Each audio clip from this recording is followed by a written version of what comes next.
Adlet était un enfant laid et obèse qui a vu un démon sacrifier sa famille quand il était jeune, mais a réussi à s'échapper, afin qu'il souffre pour le reste de sa misérable vie.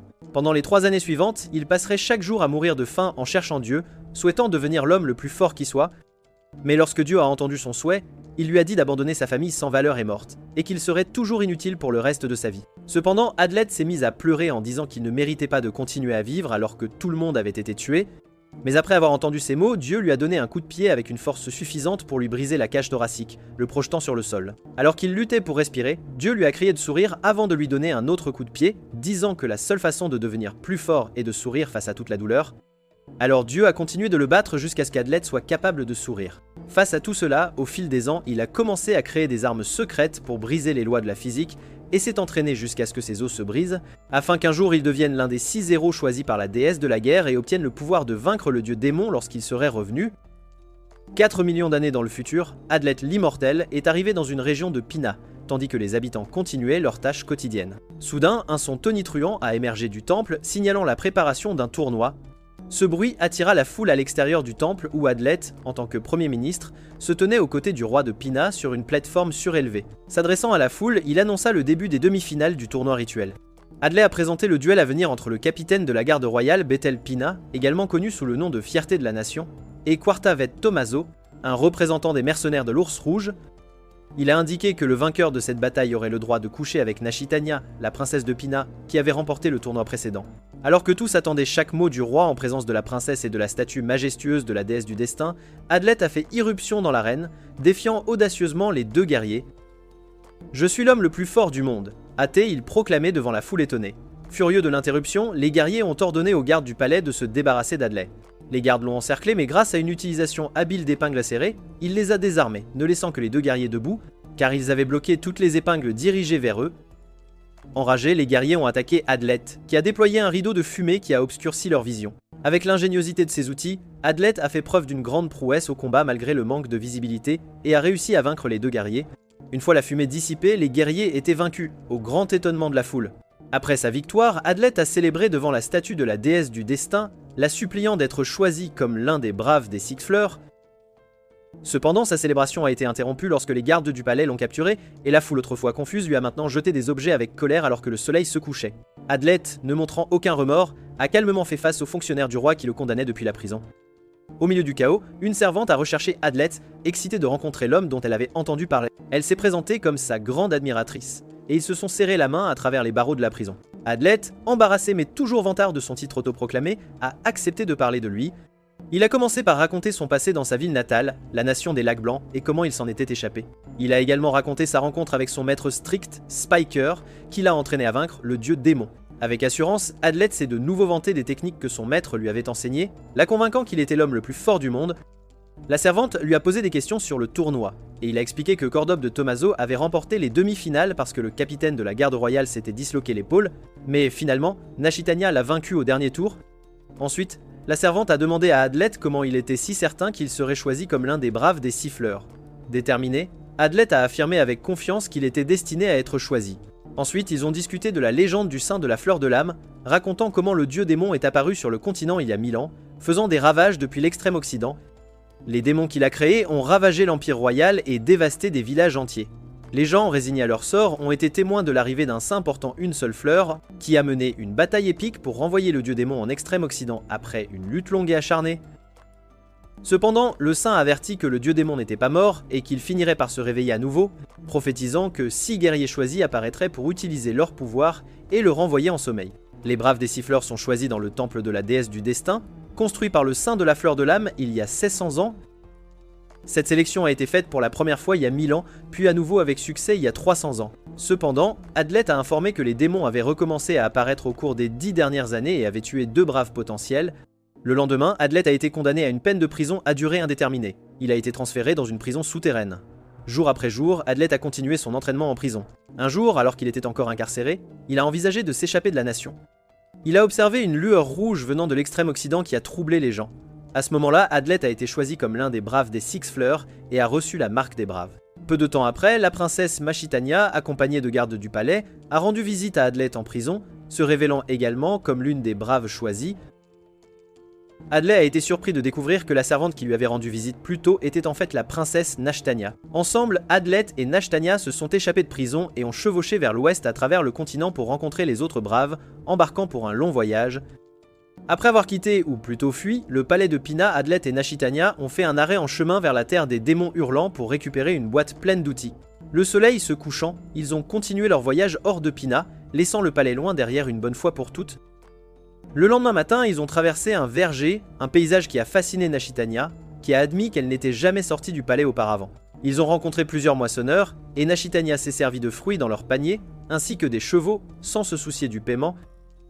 Adlet, d'un autre côté, a payé les vendeurs, fronçant les sourcils devant son comportement impulsif. Nashitania a expliqué que son manque d'expérience l'avait amené à croire que les fruits étaient cultivés sur des assiettes. Après une courte promenade, ils ont décidé de se reposer à l'ombre d'un arbre dans un espace ouvert. Nashitania a utilisé son pouvoir de sainte des épées pour créer plusieurs lames acérées et a épluché des carottes avec elles, appréciant ses capacités. Adlai a fait l'éloge des compétences de Nashitania et elle lui a ensuite demandé s'il avait déjà rencontré un saint auparavant. Adlai a confirmé qu'il en avait et a expliqué que le saint qu'il connaissait n'était pas heureux d'avoir été choisi. Ils ont discuté de la façon dont les filles sont choisies comme saintes et Nashitania a promis d'utiliser ses pouvoirs pour le bien. Cependant, dans son excitation, elle a créé plusieurs épées et les a pointées sur Adlet, l'exhortant à les esquiver dans le cadre de son entraînement. Agacé, Adlet a utilisé son épée pour se défendre et a crié à Nashitania d'arrêter d'être si violente. Elle s'est arrêtée et s'est excusée, baissant la tête et expliquant qu'elle s'était laissée emporter. Adlet s'est calmée, mais Nashitania a révélé que ses excuses n'étaient qu'un acte. Alors que le soleil se couchait, ils ont continué leur voyage à cheval vers la terre des démons hurlants. Adlai a rappelé à Nashitania qu'ils étaient tous les deux des braves en mission pour vaincre le dieu démon, et Nashitania lui a assuré qu'elle finirait par se calmer car elle était nouvelle dans le voyage. Alors que la puissance diminuait, ils ont décidé de se reposer dans les restes d'un bâtiment qui était maintenant une structure ouverte. Adlai s'est allongé sur le sol, contemplant le ciel. Nashitania, remplie de tristesse, a expliqué comment le Premier ministre avait pris le relais après son père, tandis que les habitants de Pina blâmaient son père d'avoir incité à une guerre civile. Elle a également mentionné que sa mère et son frère aîné étaient décédés. Elle a dit à Adlet qu'il était la seule personne en qui elle pouvait avoir confiance. Cependant, Adlet a expliqué qu'il la traitait comme une égale parce qu'elle était une brave, et il lui a jeté une couverture pour se couvrir et dormir. À l'aube, Nashitania était déjà réveillée, contemplant le paysage au lever du soleil.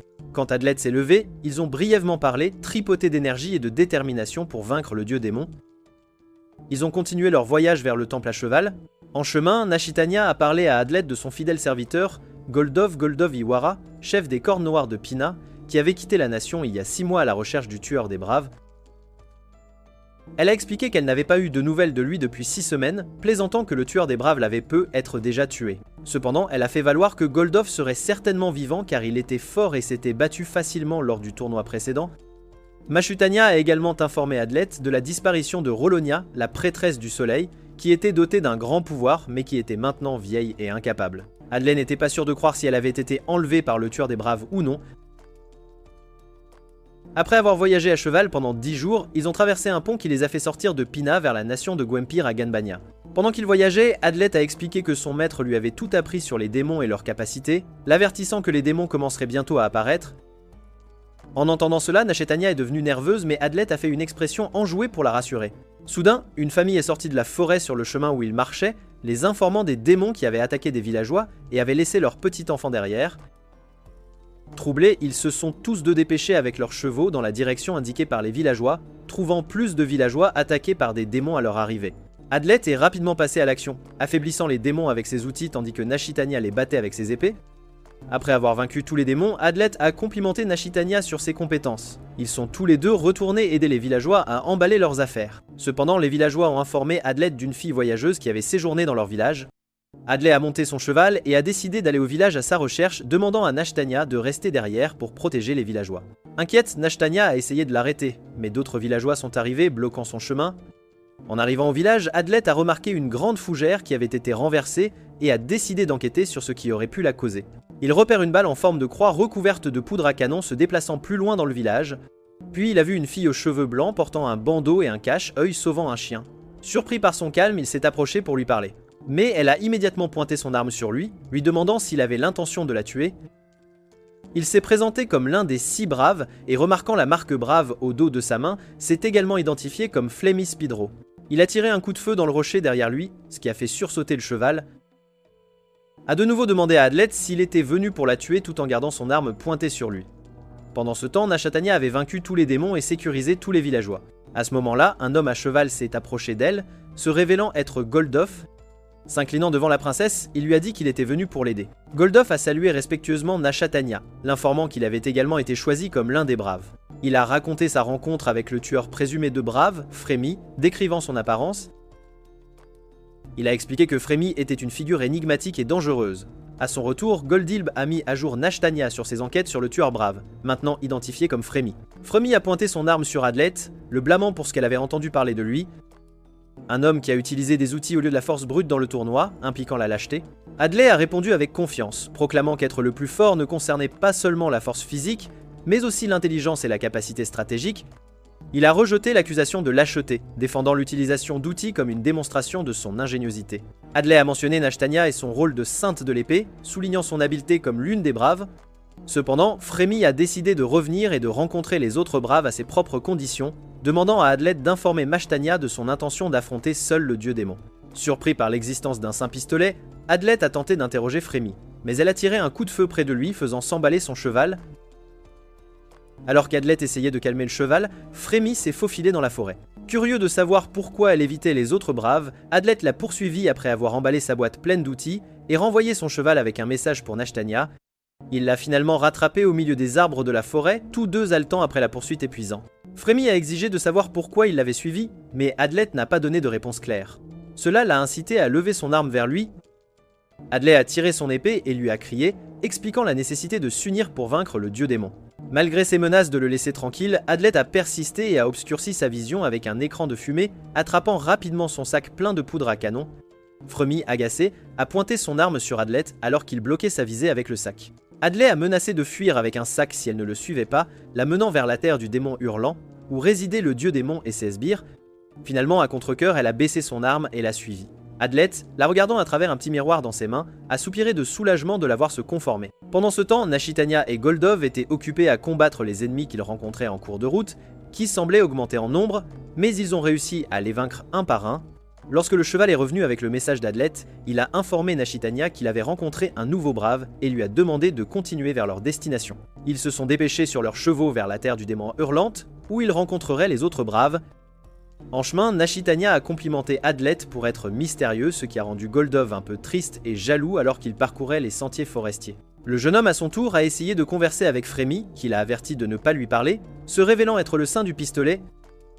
Frémy l'a simplement traité de stupide. Elle a suggéré qu'Adlet retourne vers Nashtanya s'il se souciait vraiment d'elle, ce à quoi il a nié être plus préoccupé par Frémy que par Nashtanya. Le saint du pistolet a finalement commencé à converser et a expliqué qu'elle ne s'attendait pas à ce que Tanya et Adlet soient choisis comme braves, mais s'est toujours fièrement affirmée comme la personne la plus forte du monde. Lorsqu'ils ont atteint les montagnes, Frémy a demandé à Adlet d'être indulgent avec elle s'ils se retournaient un jour l'un contre l'autre, mais il ne semblait pas préoccupé par ce qu'elle avait dit, croyant qu'ils ne se retournaient pas l'un contre l'autre. Frémy a expliqué qu'elle devait vaincre le dieu démon avant de mourir. Au bord de la montagne, ils se sont arrêtés et ont regardé vers Makoku, la terre des démons hurlants, qui apparaissait assez sinistre avec sa teinte rouge prédominante, un endroit où les braves se rencontreraient. Adlet a expliqué que tout humain ordinaire entrant en contact avec le poison démoniaque répandu dans tout le pays mourrait, tandis que les braves étaient protégés par la bénédiction de la déesse du destin des hautes montagnes. Adlet a repéré une forteresse remplie de fumée et, inquiet, a décidé de la visiter. Alors qu'il gravissait les escaliers menant directement à la porte de la forteresse, Adlet a remarqué que l'atmosphère devenait soudainement très chaude, et à un moment donné, notre protagoniste a décidé de rendre ses biens à la déesse de la poudre à canon en signe de confiance. À leur arrivée, il s'est présenté comme un brave aux gardes à la porte de la forteresse qui leur ont accordé l'accès. Le commandant de la forteresse, qui s'est présenté comme Loren de l'armée Jinbanya, les a accueillis et a expliqué que la forteresse avait été attaquée par des démons, entraînant la perte du général et de ses capitaines. Loren a expliqué que les survivants restants ne pouvaient pas partir car ils possédaient quelque chose que le roi de la nation, Gwenbie, avait construit en préparation des 6 braves à protéger. Loren les a conduits tous les deux dans une chambre souterraine où il a expliqué que le roi avait secrètement développé une méthode pour sceller une péninsule en utilisant le pouvoir de l'évier d'illusion et de l'évier de sel pour créer une puissante barrière, appelée la barrière fantôme. Cette barrière piégerait les démons dans la forêt et les y maintiendrait aussi longtemps que nécessaire. Il leur a montré le temple où l'activation aurait lieu et la zone que la barrière couvrirait. Loren les a également informés que Mora, la sainte de la montagne qui avait été choisie comme brave, les attendrait au temple. Il a expliqué comment activer la barrière en plaçant l'épée dans le diocèse et en disant « élève le brouillard ». Après la discussion, Adlet et Nashatanya se sont dirigés vers le nouveau point de rendez-vous qui était le temple.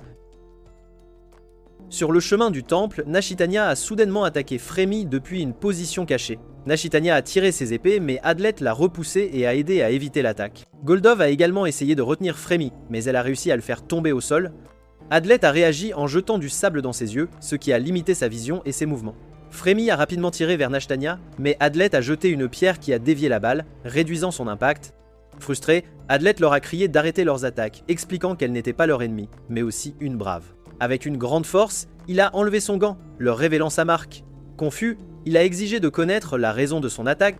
Nashitania a ensuite révélé que Goldov avait conclu son enquête sur le tueur brave, qui s'est avéré être Frémy. Suite à cette révélation, Adlet a regardé Frémy et a exigé une explication. Frémy a admis avoir tué 3 braves potentiels et a ajouté qu'elle avait également l'intention de tuer Goldov et Nashitania, car ils figuraient sur la liste des braves potentiels qu'elle devait éliminer. Nerveusement, Adlet a demandé si elle avait également tué Rera, la sainte du soleil. Frémy a nié avoir tué Rera, mais a admis que Rera était également l'une de ses cibles potentielles. Nashitania a interrompu la conversation, exhortant Adlet à ne pas croire un mot de Frémy. Adlet a exigé de connaître la raison de la mort de tous les braves potentiels. Frémy a expliqué que son plan était de ramener le démon, et l'élimination des guerriers les plus forts garantirait que seuls les faibles seraient choisis pour lutter contre lui. Perturbés par ce raisonnement, Goldov et Nashitania ont tenté d'attaquer Frémy, mais Adlet s'est interposé entre eux, les arrêtant avec sa détermination. Malgré l'écoute de son raisonnement, Adlet voulait toujours protéger Frémy. Cependant, il savait que quelqu'un d'aussi déterminé à faire revivre le dieu démon ne pouvait pas être choisi comme si brave. Il a demandé à Frémy si elle avait une raison légitime de lutter contre le dieu démon, ce à quoi elle a insisté pour qu'elle le fasse. Frémy a affirmé que son désir de vaincre le dieu démon était authentique, même si elle était connue comme la tueuse de braves. Déterminée à se ranger du côté de Frémy, Adlet a insisté sur le fait qu'il ne devrait pas se battre. Perturbé par la décision d'Adlet, Nashitania a finalement accepté et a ordonné à Goldov de coopérer avec eux. Frémy a baissé son arme alors qu'ils se dirigeaient tous vers le temple. Nashitania a révélé qu'ils avaient parlé avec Lorin, le commandant de la forteresse, qui les avait informés de la barrière. Nashitania a ensuite taquiné Adlet au sujet de sa proximité avec Frémy, tandis que Goldov était bouleversé qu'Adlet soit proche de Nashitania. Au cœur de la forêt, sur le chemin du temple, Adlet a remarqué des démons voler dans les airs et larguer des bombes dans la forêt. Ils ont commencé à courir vers le temple voisin, mais ont été arrêtés par des démons bloquant leur chemin. Les démons ont attaqué alors qu'ils se défendaient et ont réussi à en vaincre certains, mais leur nombre était accablant. Clairement en infériorité numérique, Nashitania a ordonné à Adlet de continuer vers le temple et de leur laisser les démons. En atteignant le temple, Adlet a vu une femme dont le visage était couvert et qui semblait inconsciente sur le sol. Cependant, la femme a signalé d'urgence à Adlet d'entrer dans le temple. Se dépêchant, Adlet a essayé d'ouvrir la porte du temple, mais elle nécessitait une clé. Il a demandé si la femme avait la clé, mais elle a refusé. Il a donc placé un ensemble de bombes à l'entrée et les a fait exploser, ouvrant la porte en grand. Soudain, des gardes blindés du MP se sont précipités hors de la porte ouverte et ont attaqué Adlet. Il s'est battu contre les gardes, mais la femme qui semblait inconsciente s'est transformée en monstre et s'est rapidement échappée comme le vent. Adlet a tenté de poursuivre le monstre, mais le temple a rapidement été englouti dans un épais brouillard, le laissant perplexe. Il s'est précipité dans le temple et a découvert qu'une barrière mystérieuse avait été activée, les piégeant tous à l'intérieur. Confus, il cherchait un indice sur qui aurait pu activer la barrière quand Goldov est arrivé. Nashitania s'est précipitée, visiblement surprise, et a demandé à Adlet s'il était responsable de l'activation de la barrière. Goldov a tenté de la désactiver en retirant un mot inscrit sur la pierre, mais le brouillard est resté inchangé. Adlet se souvint d'une barrière similaire créée par le dernier saint du sel, un brave, et essaya de reproduire la méthode de désactivation. Il s'est coupé la main, laissant couler son sang sur la pierre tout en criant que la barrière soit libérée, mais le brouillard a persisté. Agité, Nashitania a arraché le mot à Adlet et a commencé à agir de façon erratique, finissant par briser la tablette de pierre de frustration. Soudain, une jeune fille de petite taille est entrée dans le temple, surprenant tout le monde. Elle s'est présentée comme Simatroso, la sainte des marais, et l'une des 6 braves choisies. Cependant, Adlet, affirmant son propre titre de plus fort, a contesté sa prétention. Semé était sur le point d'attaquer Frémy, la soupçonnant d'être la tueuse des héros, quand une autre femme est entrée et a interrompu la scène. Elle s'est identifiée comme Mora Chester, la sainte de la montagne et la chef du temple, qui a réprimandé Chamae pour son comportement impulsif. Mora a ensuite informé qu'il y avait un étranger parmi eux. Au loin, une silhouette étrange pouvait être vue entrant lentement sous les yeux attentifs des personnes présentes. Mora l'a présenté comme Handsome T, un autre des braves choisis qu'elle avait récemment rencontré. Cette révélation a porté le nombre à 7 individus avec les crêtes de braves, indiquant la présence d'un imposteur au sein de leur groupe. Mora a suggéré que chacun révèle sa crête des siffleurs pour confirmer leur soupçon qu'un d'eux était un ennemi. Adlet et Hans sont sortis explorer la forêt. Adlet a essayé d'expliquer comment ils avaient été attaqués par des démons, mais Hans semblait distant et désintéressé. Ils ont tous deux exploré la forêt, séparément, et ont marqué les endroits où ils étaient allés. À leur retour, ils ont confirmé que la barrière était toujours active. De retour au temple, ils ont été accueillis par Nashtania. Cependant, Adlet restait préoccupé par Frémy, dont les mains étaient enchaînées par Goldof car on l'a soupçonné d'être l'ennemi et la 7ème brave. Déterminé à désactiver la barrière, Adlet a demandé à Mora si elle pouvait trouver des informations dans les livres de paroles divines sur la façon de la désactiver. Mora a expliqué que le livre ne contenait pas de détails sur la désactivation, mais mentionnait 2 méthodes connues. La première était que celui qui l'avait activée pouvait la désactiver volontairement, et la seconde était que la barrière se désactiverait si la personne qui l'avait activée mourait, leur permettant de quitter le temple. Adlet en conclut qu'il y avait un traître parmi eux qui travaillait également pour le dieu démon. Soma courut impulsivement vers l'endroit où Frémy était enchaîné, mais Adlet arrêta sa tentative, demandant à chacun de s'avancer et d'expliquer ce qu'il faisait avant d'arriver au temple. Mashitania promit de donner un indice pour trouver la 7ème brave et monta à l'autel pour commencer. Elle expliqua comment elle avait perdu sa famille quand elle était jeune et sa détermination à devenir une brave. Ensuite, ce fut Goldof qui traîna Frémy dans les escaliers avec lui. Il fixa Adlet intensément, mentionnant l'attaque contre Frémy. Après Goldof, Mora se présenta comme la sainte des montagnes et la chef du temple des cieux, s'assurant que les pouvoirs de tous les saints seraient utilisés correctement. Elle expliqua qu'elle avait remplacé Riora à la tête du temple. Shama fut la suivante à se présenter, révélant qu'elle était la sainte des marais depuis l'âge de 7 ans. Pendant que chacun se présentait, Adlet analysait attentivement chaque mot. Hans fut le prochain à se présenter comme un assassin, ce qui surprit Nashtania, bien que Hans expliqua comment il avait négocié et reçu un financement du roi pour vaincre le dieu démon. Curieux de la façon particulière dont Hans parlait comme un chat, Semo lui demanda pourquoi il faisait cela. Hans expliqua que son style de combat était inspiré des chats, alors il adopta également leur façon de parler en signe de respect envers eux. Quand tout le monde eut fini de se présenter, Mora demanda à Frémy de faire de même pour dissiper les soupçons quant à la 7ème brave.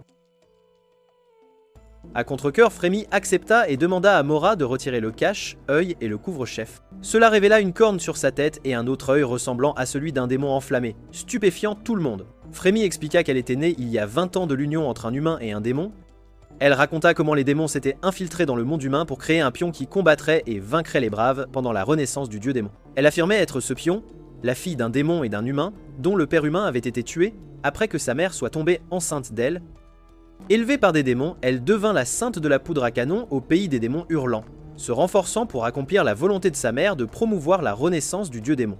Frémy se considérait comme un véritable démon, croyant que le dieu démon protégerait et guiderait tout le monde. Quand Mora demanda pourquoi elle s'était éloignée du dieu démon, Frémy refusa de répondre, déterminée à se dissiper de tout soupçon. Adlet intervint, arguant qu'il serait impossible pour Frémy d'activer la barrière car elle n'était pas entièrement humaine. Cependant, Hans rétorqua que si Frémy pouvait passer le pilier de sel sacré à l'extérieur du temple, qui tenait les démons à distance, alors elle pouvait accomplir n'importe quoi, qu'elle soit humaine ou démon. S'il ne trouvait pas le principal suspect bientôt, tout sombrerait dans le chaos, d'autant plus que Sema insistait pour torturer Frémy. Pour ajouter au chaos, la princesse ne se sentait pas bien et commença à avoir des vertiges, tandis que Goldof la regardait avec incrédulité. Adlet trouva le comportement de Goldof envers la princesse très suspect, c'est certain. À ce moment-là, n'importe qui pouvait devenir le principal suspect au moindre soupçon. Mora ordonna à Adlet de raconter en détail tout ce qui s'était passé depuis leur arrivée au temple, avec précision, je vous prie. Après la narration d'Adlet, Hans analysa les détails et spécula qu'Adlet était le principal suspect en tant que 7ème brave qui avait activé la barrière. Les soupçons commencèrent à se porter sur Adlet, soulignant qu'il avait été le premier à entrer dans le temple, et le moment de l'activation de la barrière, il faut l'avouer. Hans commenta qu'une fois le sceau d'un bâtiment brisé, il pouvait être restauré, n'est-ce pas ? Dans ce cas, la porte ne se serait pas fermée si quelqu'un d'autre était entré dans le temple auparavant. Adlet essaya de dissiper les soupçons en suggérant que le 7ème brave aurait pu creuser un trou dans le sol, se faufiler, activer la barrière, s'échapper par le trou, puis le recouvrir. Heinz répondit qu'il n'y aurait pas eu assez de temps pour le faire. Adlet suggéra ensuite qu'un saint aurait pu le faire, mais Mora rétorqua, disant qu'un sceau brisé ne pouvait pas être facilement réparé. Frustré par le manque de soutien de Frémy, Nashitania lui cria dessus, la condamnant pour ne pas soutenir Adlet. Adlet insista sur le fait que Frémy ne le soutenait pas parce qu'elle était elle-même suspecte. Pendant la discussion animée, Adlet cria pour qu'ils arrêtent de se battre entre eux. Désespéré de trouver une explication à la façon dont l'intruse avait activé la barrière, Adlet suggéra que l'intruse aurait pu ouvrir la porte, entrer par l'entrée précédente et créer une nouvelle porte pour sceller à nouveau le temple. Il ajouta que lorsqu'ils étaient arrivés et avaient ouvert la porte, l'intrus aurait pu s'échapper pendant qu'il se battait contre les gardes. Henry, informant Adlet que les sauts avaient été faits par le Saint des Sceaux, qui était mort il y a 4 ans, invalidant son argument. Il suggéra ensuite qu'Adlet soit tué immédiatement, car toutes les preuves pointaient vers lui comme le 7e brave. Nashatanya, nerveuse, rejeta la décision, mais les autres la soutinrent. C'est indéniable. Elle implora Goldov de se tenir aux côtés d'Adlet, croyant en son innocence, mais Goldov attaqua Adlet et Hans se joignit à lui. Adlet se défendit en utilisant une bombe flash qui désorienta ses attaquants avec une lumière aveuglante. Il se précipita ensuite vers Frémy, la rendant inconsciente avec une aiguille et menaçant de lui injecter un poison mortel s'il ne le laissait pas partir. Il la souleva sur ses épaules et ordonna à Hans de s'écarter, ce qu'il fit à contre-cœur. Adlet lança une autre bombe flash vers l'entrée de l'hôtel pour faciliter sa fuite. Alors qu'il courait à travers le temple, Hans lui lança un couteau, qui le frappa dans le dos une fois la lumière dissipée. Ils essayèrent de le poursuivre, mais Adlet avait disposé de nombreux pièges sur son chemin, les empêchant de continuer. Blessé par le couteau, Adlet s'effondra inconscient dans la forêt. Mora et Jöns n'étaient pas sûrs de l'emplacement exact d'Adlet, ils retournèrent donc au temple à la nuit tombée. Mora examina la crête des saints sur la poitrine de Anne, expliquant que la flamme brûlait toujours, et que si l'un des braves mourait, les pétales sur la crête disparaîtraient. Ils retournèrent ensuite au temple où Nashtania, Goldov et Shamu attendaient à l'extérieur, toujours perplexes par ce qui s'était passé. Ils se demandaient pourquoi Adlet aurait enlevé Frémy. Ils décidèrent de reprendre la recherche à l'aube dans la forêt où Adlet s'était effondré. Adlet, inconscient, commença à rêver de son enfance, jouant et s'entraînant avec des bâtons aux côtés de son ami. Dans le rêve, il pelait des champignons à la maison tout en bavardant avec sa sœur de son entraînement pour devenir fort. Lui et sa sœur préparèrent ensemble une soupe aux champignons et partagèrent joyeusement un repas. Soudain, dans le rêve, Adlet apparut affamé et sous-alimenté, faisant face à un vieil homme qui l'exhorta à rejoindre l'armée pour devenir plus fort, mais il refusa, déterminé à devenir l'homme le plus fort du monde pour vaincre le dieu démon et les démons. Le vieil homme, ému, lui demanda de sourire, et lui dit que s'il voulait être le plus fort, il devait apprendre à rire même dans le désespoir. Adlet se réveilla de son rêve et réalisa que sa blessure avait été guérie par Frémy, qui était maintenant consciente.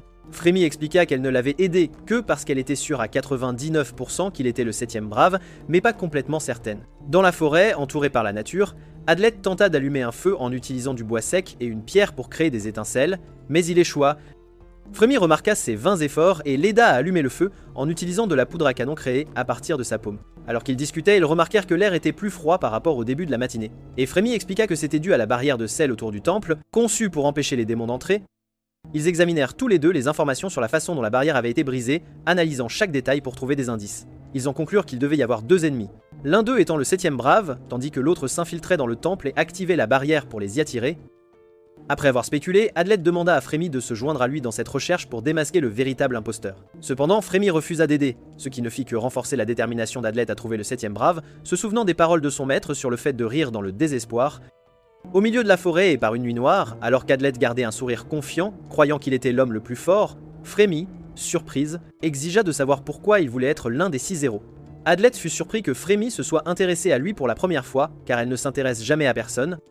Mais cette fois, la jeune fille tenait à savoir comment un homme ordinaire pouvait affirmer avec confiance être l'homme le plus fort du monde. Il expliqua que son maître, Arthur Spica, était obsédé par la défaite des démons et avait créé de nombreuses armes pour y parvenir. Le jeune homme étudia de nombreux livres sur la façon de fabriquer des poisons et d'autres armes, ainsi que des informations sur la recherche et le développement scientifique. Adlet ajouta que son maître figurait sur la liste des braves potentiels à tuer, mais n'était pas une priorité élevée en raison de son âge avancé. Tous ses élèves avaient fui parce que son entraînement était trop rigoureux, mais Adlet nia avoir fui, endurant tout l'entraînement que son maître lui avait enseigné. Fréby croyait qu'il y avait une raison derrière tous les efforts du jeune homme aux cheveux roux. Adlet raconta comment, quand il était enfant, un démon allé était entré dans son village pendant que lui et son meilleur ami Raynor jouaient sur le terrain. Le démon les menaça, et bien qu'Adlet essaya d'empêcher son ami de le combattre, ils ne purent rien faire. Le démon avait une apparence très étrange. Cependant, lorsqu'il leur parla, il s'adressa à eux très gentiment. Mais les enfants étaient trop choqués pour répondre. Et puis il alla au village parce qu'il était intéressé à parler aux adultes là-bas. Cette nuit-là, Adlet ne put pas dormir et passa la nuit à lire tout ce qu'il put sur le dieu démon. Le lendemain matin, le chef du village informa les villageois qu'il déménagerait dans la terre de Makoku, le pays des démons, et serait gouverné par le dieu démon. Certains villageois protestèrent avec colère, mais le démon avait ordonné au chef du village d'arracher le cœur de quiconque s'opposerait et de les prendre comme signe de loyauté envers le dieu démon. Frémy demanda à Adlet de décrire l'apparence du démon. Voyant cela, il dit que le démon ressemblait à un humanoïde, de la taille de Goldilf, et avait 3 ailes. Frémy ajouta que les ailes ressemblaient à celles d'un corbeau. Adlet fut surpris que Frémy connaisse le démon, quel à propos. Elle expliqua que le démon était l'un des 3 ayant le pouvoir de dominer les autres démons, et était celui qui avait eu l'idée de créer un demi-démon. Elle révéla également que le démon avait créé le démon qui était sa mère biologique. Adlai révéla tristement que son meilleur ami et sa sœur aînée étaient morts en le protégeant pour s'assurer qu'il puisse s'échapper du village. Il expliqua comment il s'accrochait aux paroles de son maître pour devenir fort. Fremy l'interrompit, disant qu'elle l'invitait parce qu'elle avait toujours cru que sa mère biologique et ses autres amis l'aimaient vraiment. Elle raconta comment elle devint la sainte de la poudre à canon et une brave assassin en raison des ordres de sa mère qu'elle aimait beaucoup. Avec une expression désolée, Fremy parla de la façon dont elle alla après Chameau, qui la vainquit, et elle s'échappa à peine avec de graves blessures. À son retour à la maison, sa mère essaya de la tuer et ses amis l'ignorèrent. Brisé par la trahison de sa mère biologique, Fremy jura de vaincre le dieu démon. Adlet, surpris par cette révélation, réalisa que Fremy n'était pas la 7e brave, mais elle n'était pas non plus entièrement sûre qu'il ne l'était pas non plus. Adlet demanda à Fremy de se joindre à lui dans la quête pour révéler le véritable imposteur et vaincre le dieu démon afin qu'elle puisse enfin se venger, mais elle refusa de lui offrir son aide. Fremy donna à Adlet un signal de poudre à canon que seule elle pouvait suivre et partit pour le temple, menaçant qu'elle pourrait le tuer la prochaine fois qu'ils se rencontreraient, et que c'était sa décision d'utiliser le signal de la poudre à canon ou non. Dans la nuit noire, enveloppée de brume, Mora et Goldarf étaient à l'extérieur à observer le temple quand Fremy arriva. Mora demanda à propos d'Adlet et Fremy, les informa que le garçon s'était échappé. Le lendemain matin, Fremy raconta à Mora et aux autres l'histoire qu'Adlet lui avait racontée. Chameau et Yuns, tout en écoutant ce que Fremy disait, doutèrent qu'elle ait pu affronter Adlet la nuit précédente puisqu'ils s'entendaient très bien. Cependant, Fremy affirma fermement qu'elle avait toujours cru qu'Adlet était l'imposteur parce que sa boîte à outils était toujours au temple. Ils en conclurent qu'il reviendrait pour elle, mais ils ne pouvaient pas l'attendre. Mora les divisa en groupes pour rechercher Adlet. Nashitania et Goldof iraient du côté ouest, Mora et Fremy à l'est, Siamo dans la forêt, et Hans attendrait au temple au cas où Adlet reviendrait. En chemin vers le côté ouest de la forêt, Nashitania révéla qu'elle ne croyait pas qu'Adlet était le 7e brave, mais soupçonnait plutôt Hans. Adlet, observant la scène depuis les arbres, remarqua que Fremy et Mora avaient quitté le temple et décida que c'était le bon moment. Il se dirigea vers le temple pour récupérer sa boîte à outils et démasquer le 7e brave. Cependant, en atteignant l'entrée, Hans l'empêcha d'avancer davantage en lançant un petit couteau, puis en bondissant sur lui pour l'immobiliser. Hans réussit finalement à épingler Adlet au sol et commença à le narguer, soulignant toutes les preuves une fois de plus. Il exigea qu'Adlet révèle pour qui il travaillait. Cependant, Adlet, toujours ingénieux pour se sortir des ennuis, utilisa instantanément un écran de fumée attaché à sa taille, provoquant le flou de la vision de lui et de Hans. Il tenta de fuir directement dans la forêt, mais heurta rapidement une colonne, trébucha et tomba. Han le rattrapa rapidement et commença à prendre le dessus grâce à ses capacités supérieures de félin, ce qu'Adlet reconnut même intérieurement faisait de Hans un génie. Hans rattrapa finalement Adlet et commença à se débarrasser de tous les outils qu'il avait avec lui pour alléger sa charge en ne gardant que son épée. Intrigué et suspicieux, Hans savait qu'Adlet avait un plan caché. Cependant, Adlet se vanta qu'il pouvait le vaincre sans utiliser d'armes secrètes, concluant dans son esprit que la victoire ne consistait pas à vaincre Hans, mais à laver son nom et à démasquer le 7e brave qu'ils soupçonnaient tous. Han devint prudent, observant tous les environs et les mouvements d'Adlet pour savoir où il pourrait attaquer secrètement. Soudain, Adlet poussa son épée vers l'épée droite de Hans, réussissant à le désarmer. Cela attira l'attention de l'homme-chat. Adlet expliqua ensuite que s'il était le 7e brave, il n'aurait pas gâché sa seule occasion de vaincre sa cible. Faisant semblant de le croire, Hans baissa les mains, ce qui fit se sentir Adlet soulagé. Soudain, Hans admit qu'il était le 7e brave, ce qui alerta Adlet. Rapidement, Adlet courut pour récupérer ses outils, mais il était déjà trop tard, car Hans avait déjà fait bouger son maître, et dans son mouvement rapide, il coupa le cou d'Adlet. Cependant, il s'avéra que c'était une hallucination. Hans expliqua qu'il avait délibérément coupé Adlet pour lui faire halluciner. Il expliqua en outre que contrairement aux chats, les humains mentent avec leurs mots et trompent avec leurs actions, et qu'on ne peut pas leur faire confiance, sauf quand ils sont sur le point de mourir. Leur visage révèle alors la vérité. Hans en conclut que si Adlet était vraiment l'imposteur, la confusion se serait affichée sur son visage lorsqu'il annonça qu'il était le 7e brave.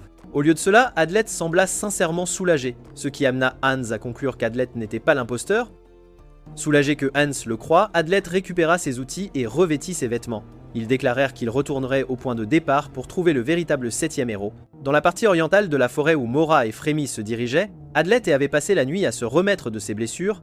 Mora demanda si Fremy avait une idée d'où il était allé, ce à quoi Fremy nia le savoir. Cependant, Fremy analysa tout ce qu'elle trouva à l'endroit où Adlet avait passé la nuit et suggéra de continuer à avancer pour le trouver, mettant en garde contre la précipitation pour éviter de tomber dans un piège.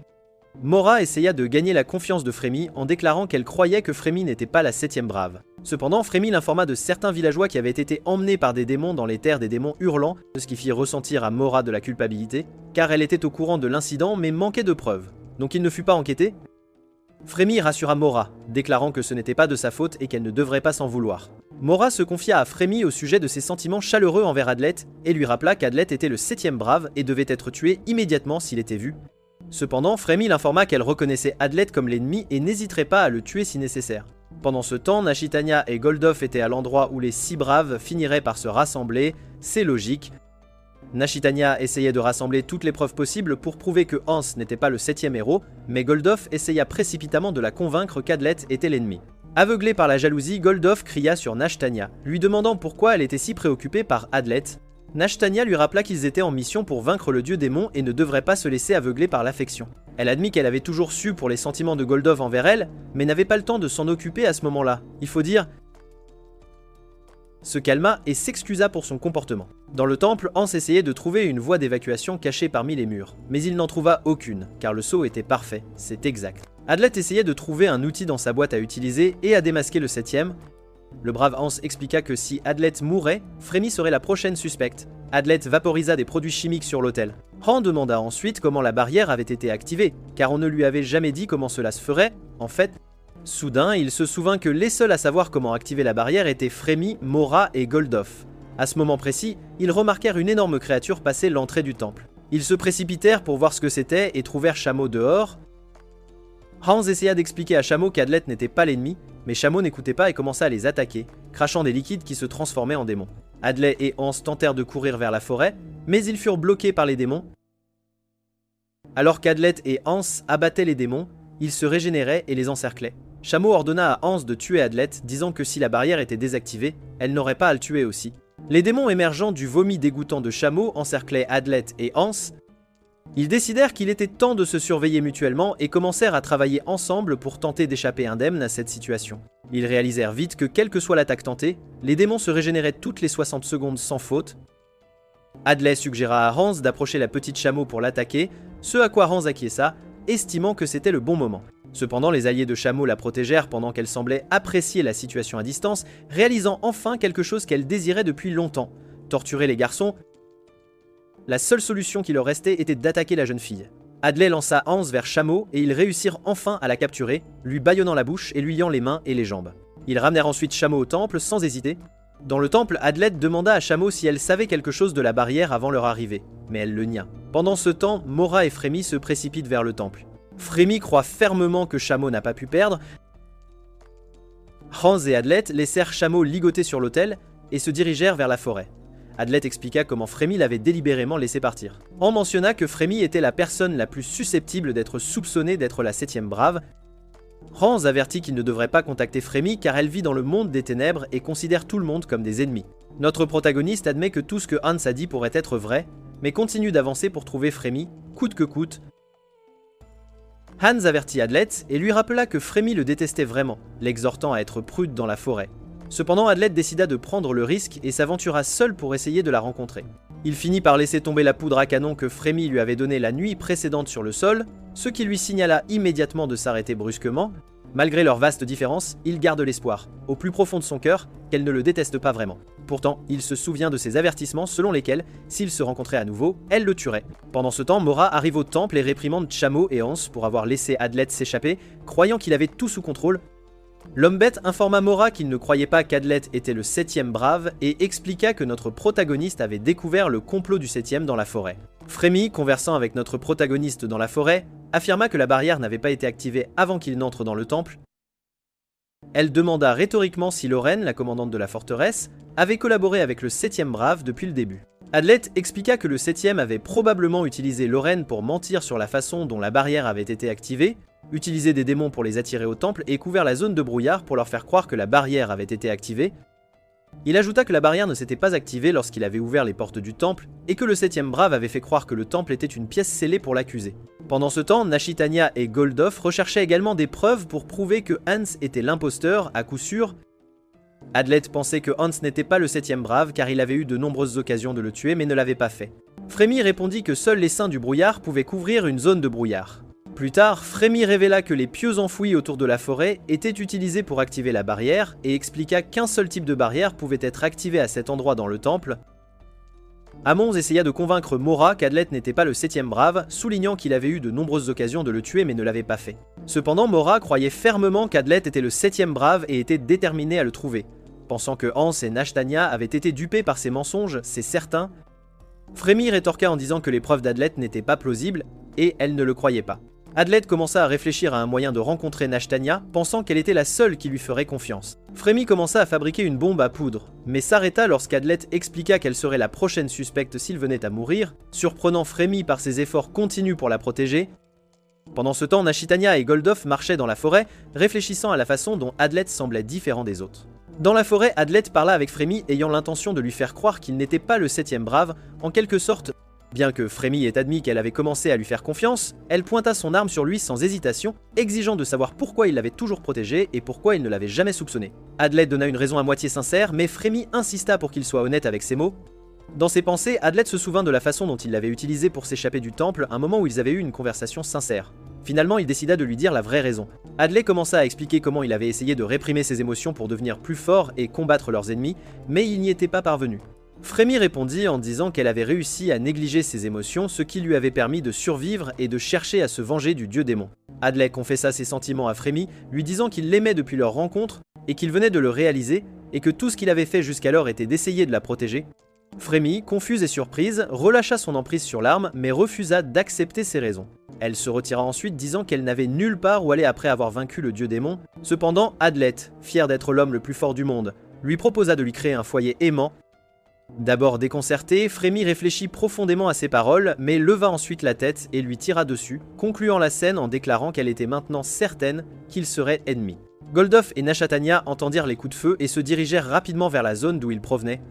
De retour au temple, en entendant les coups de feu, Mora savait qu'Adlet était avec Frémy et ordonna à Chameau de veiller sur Hans. Effrayé, Chameau obéit sans poser de questions. Mora invoqua ensuite le pouvoir des montagnes et l'utilisa pour envoyer de fausses informations dans toute la région, affirmant qu'Adlet avait blessé Hans, accusant clairement Adlet d'être l'imposteur. Anne, agacé, essaya de l'arrêter car il allait parfaitement bien, mais il fut bloqué par les démons de Chameau dans la forêt. Adlet s'enfuit tandis que Frémy continuait à lui tirer dessus. Cependant, il informa Frémy que Mora était l'imposteur et lui montra les blasons des braves à distance, lui disant que Hans était toujours vivant. Déterminé à le confronter, Frémy continua à poursuivre Adlet. Dévasté et se sentant trahi par la nouvelle, Anashitania entra dans une rage folle, et les yeux remplis de fureur, trancha tous les arbres qui l'entouraient avec ses épées. Goldoff resta figé, stupéfait par sa puissance. Frémy, toujours à la poursuite d'Adlet, créa une bombe et la lança pour signaler sa position aux autres. Constatant le signal, Mora se dirigea vers l'endroit en question.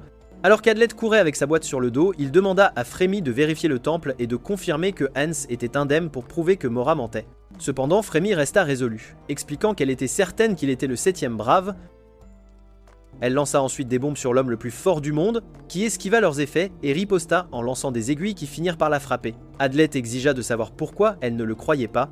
D'une voix tremblante remplie de colère et de chagrin, Frémy expliqua qu'elle pouvait voir à travers lui, le qualifiant d'imposteur. Elle déclara qu'il valait mieux ne faire confiance à personne que de croire en quelqu'un et d'être trahi. Sans plus de mots, elle lança une bombe sur Adlet alors qu'il essayait de l'approcher, l'envoyant voler sous l'impact.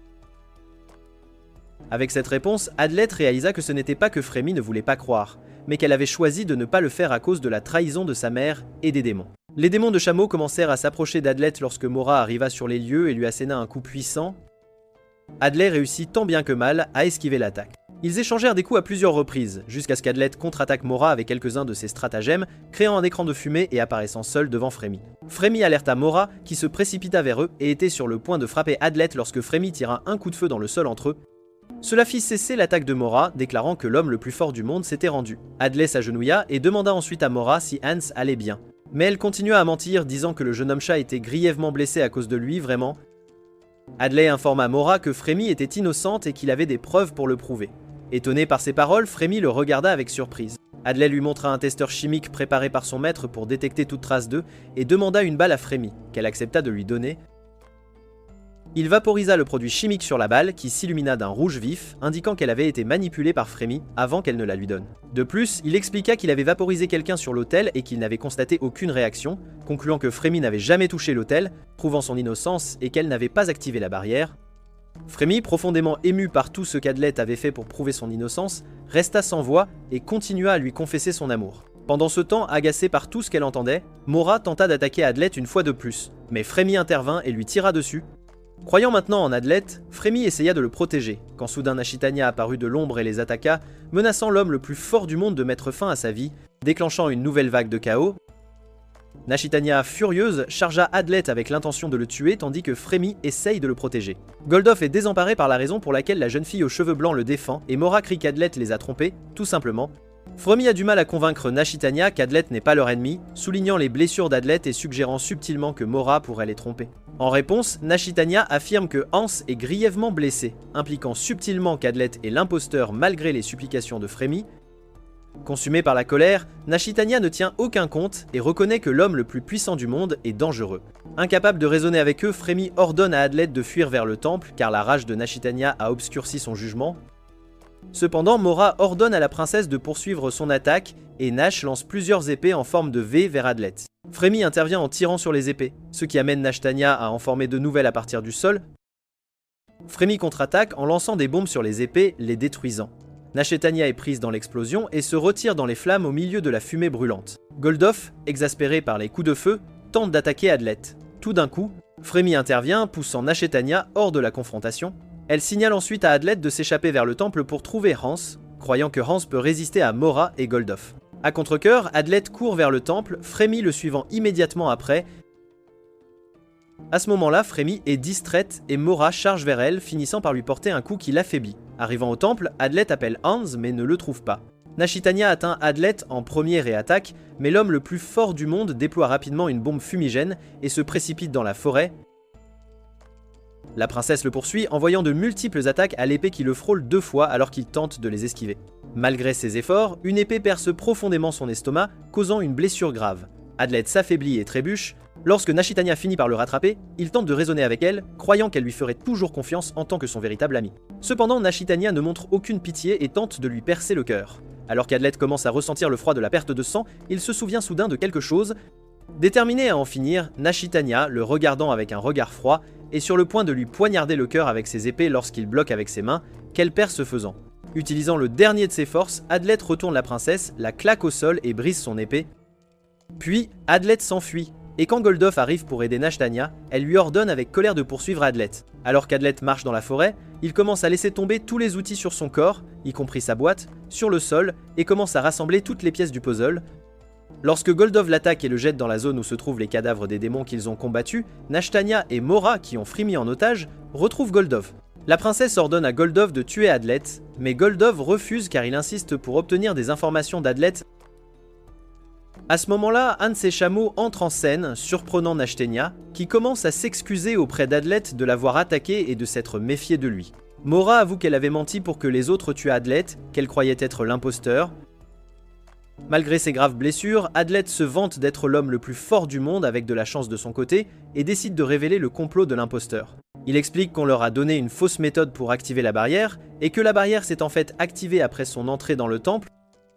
Adlet ajoute que le brouillard initial est apparu avant son entrée dans le temple, avant l'activation de la barrière. De plus, il souligne que le 5 de la fleur, qui avait disparu depuis un mois, aurait pu être enlevé pour être ressuscité et modifier la température, provoquant le brouillard, c'est possible.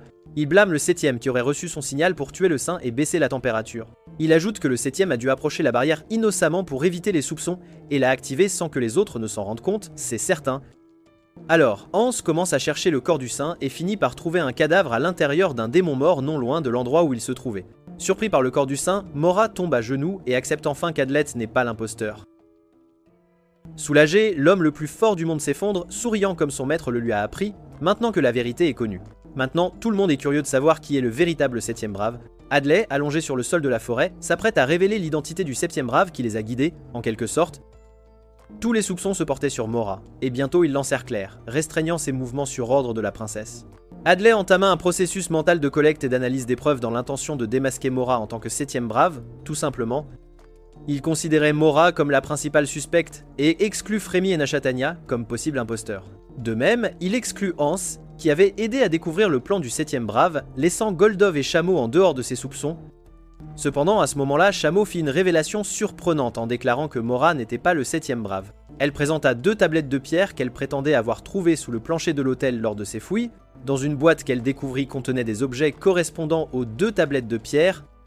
Hans supposa que l'une des tablettes correspondait à celle de l'hôtel, impliquant que le 7e brave avait créé un ensemble d'outils en double pour activer la barrière. Chameau prétendait les avoir trouvés, mais Hans dit que c'était son idée de vérifier le temple un peu partout. Adlai cessa de se disputer et exigea de savoir pourquoi il y avait 2 tablettes. Hans expliqua que la première tablette était identique à celle de l'hôtel, tandis que la seconde contenait des instructions sur la façon de désactiver la barrière, ainsi que des instructions sur la façon de l'activer. C'est très complexe. Tout le monde semblait surpris car il n'avait jamais imaginé qu'il y aurait des instructions sur la façon d'activer la barrière cachée quelque part dans le temple. Hans expliqua ensuite que pour réactiver la barrière, il fallait retirer l'épée avec les tablettes brisées de l'hôtel, puis répéter le processus d'activation, tenir l'épée, laisser le sang couler sur les 2 i et prononcer les mots avant de détruire à nouveau la tablette. Étonné par ce que Hans avait révélé, Adlet réalisa que ce qu'il avait fait pour désactiver la barrière l'avait en fait réactivée. Ils ont supposé que la tablette et l'épée qu'ils ont trouvées étaient les mêmes que celles de l'hôtel du temple, vraiment. L'Omcha révéla que le 7e brave serait la personne qui avait brisé la tablette à l'hôtel. Soudain, Adlet se souvint que c'était Nashtania qui avait brisé la tablette. Frémy révéla que Nashtania l'avait brisée impulsivement. Encore sous le choc, Adlet ne put prononcer un mot. Cependant, Nashtania feignit l'ignorance et prétendit l'avoir brisée par frustration. Hans eut une série de flashbacks du moment où ils s'étaient rencontrés pour la première fois et se souvint que la princesse lui avait ordonné d'aller au temple pendant qu'il combattait des démons. Réalisant cela, Adlet cria le nom de Nashtania à haute voix. À ce moment-là, la princesse admit qu'elle était la 7e brave et révéla qu'elle avait voulu tuer tous les héros, ce qu'elle aurait pu facilement faire car elle s'était approchée d'Adlet et Goldof. Cependant, son plan fonctionnait si bien qu'elle décida de ne faire aucun geste. Elle confessa qu'elle voulait faire revivre le dieu démon et demanda à tout le monde de se retirer de leur mission, promettant que le monde humain ne serait pas détruit, car elle aimait les démons et les humains de la même manière. Cette demande mit tout le monde en colère, surtout lorsqu'elle ajouta qu'il y aurait une victime de 5000000 humains qui mourrait pendant l'accord avec le dieu démon. Cela mit tous les héros en colère, à l'exception de Goldof qui regarda la situation figée, ne comprenant pas les raisons de sa princesse. Elle fut immédiatement attaquée, le haut de son corps coupé, qui se transforma en un liquide brun et fondit. Cependant, elle devint invisible et sa voix pouvait encore être entendue. Tout en riant, elle les informa qu'ils se reverraient dans le futur, puis disparut dans la forêt. Hans, Chameau et Mora la suivirent dans les bois, laissant Frémy s'occuper d'Adlai. Le corps fondu leur fit réaliser que Nashtania était un démon depuis le début, utilisant une technique démoniaque avancée. Adlai perdit connaissance après avoir tout révélé et fut rapidement guéri par Frémy. Le lendemain matin, Adlet se réveilla avec Mora, qui s'excusait de ne pas l'avoir cru depuis le début. Elle expliqua qu'elle devrait également s'excuser auprès des autres héros. L'Omcha l'interrompit, disant qu'il s'était déjà excusé. Mora félicita Adlet et Hans pour avoir démasqué le complot de Nashtania. Rempli d'énergie, Adlet quitta le temple où il vit Chameau jouer et Goldof, qui était encore sous le choc. Il s'aventura plus loin dans la forêt lorsque la barrière se leva, faisant disparaître le brouillard. Il rencontra Frémy dans les bois et ils eurent une conversation. Frémy révéla qu'elle essayait toujours de se convaincre de ses vrais sentiments. Ils se rassemblèrent ensuite à l'entrée du temple lorsqu'une femme entra soudainement en courant pour les saluer. Tout d'un coup, elle s'excusa d'être arrivée en retard. Adlai la reconnut et était sur le point de lui serrer la main lorsque Frémy demanda jalousement qui elle était. Elle se présenta comme Ralonia Manchetta, le chant au sang frais, expliquant qu'elle avait été choisie comme héroïne et leur montra sa marque, leur faisant savoir qu'il y avait une fois de plus une 7e brave parmi eux. Au pays des démons hurlants, le démon qui avait rendu visite à Adlet dans sa ville natale se préparait au combat. Toujours dans le temple, le roi de Gwenbie vint rencontrer les braves et les informa qu'il y avait environ 2000 démons qui approchaient du pays des démons hurlants de loin et arriveraient dans 2 heures, c'est certain. Les soupçons commencèrent à naître parmi eux, surtout envers Rolonia. Adlai intervint alors et demanda au roi d'activer la barrière après 30 minutes, ce qu'il accepta. Il ordonna aux autres braves de suivre son exemple car il était le seul dont il était confirmé qu'il n'était pas le 7e brave. Ils s'enfuirent rapidement des environs où la barrière devait être activée, se dirigeant vers le pays des démons hurlants. Fin, merci d'avoir regardé. Veuillez aimer, vous abonner et cliquer sur l'icône de la cloche pour obtenir de nouveaux récapitulatifs d'animes.